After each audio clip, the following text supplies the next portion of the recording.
আজকের রান্নাটা মা কিংবা শাশুড়ি মায়ের কাছ থেকে কিন্তু শেখা না, নিজের মনের মতো করে রান্না করেছি। তো চলুন রেসিপিটা শেয়ার করি। বাড়ির মানুষগুলো রুই মাছ খাওয়া পছন্দ করে না, তা আজকে একটু অন্যরকম ভাবে রুই মাছটাকে রান্না করবো ভাবছি, দেখি পছন্দ হয় কিনা।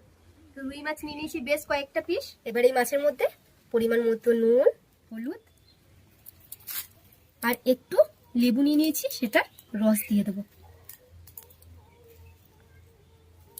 ভালোভাবে মাখিয়ে নিই।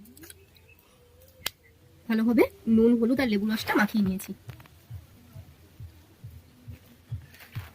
এইভাবেই বেশ কিছুক্ষণ থাক, ততক্ষণে আমি এই যে একটা আদা, রসুন, পেঁয়াজের পেস্ট করে নিয়ে মশলাটা করে নিয়ে চলে এসেছি। মাছটাও প্রায় রেডি হয়ে গেছে, আর আমি রান্নাটা করার জন্য নিয়ে নিয়েছি আধ বাটির মতো টক দই। তো চলুন এবার মাছটাকে ভাজা যাক।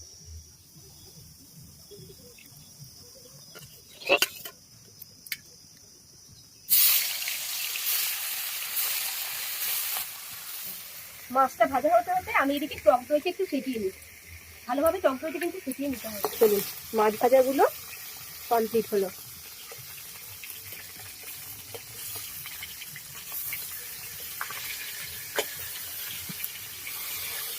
ওই মাছ ভাজা তেলের মধ্যে দিয়ে দিলাম আর একটু তেল,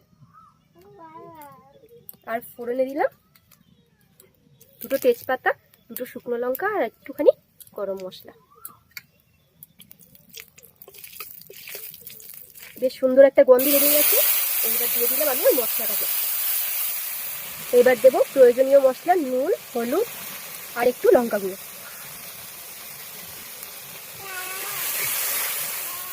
এই যে মশলাটা ভালোভাবে কষিয়ে নিয়েছি, তেল ছেড়ে দিয়েছে। এইবার দিয়ে দেবো আমি এই ফাটিয়ে রাখা টক দইটা।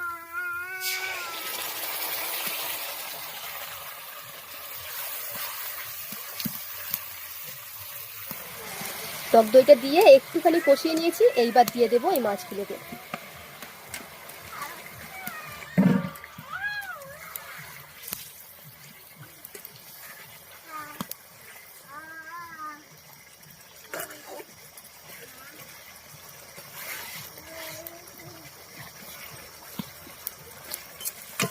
টক দইয়ের সাথে রুই মাছটি একটু কষিয়ে নিয়েছি, এইবার দিয়ে দেবো খানিকটা জল।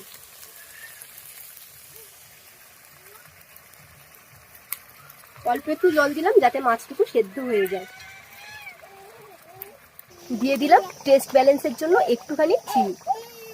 ওর আগে দিয়ে দিলাম একটুখানি গরম মশলা। এবার তরকারিটা নামিয়ে ফেলি।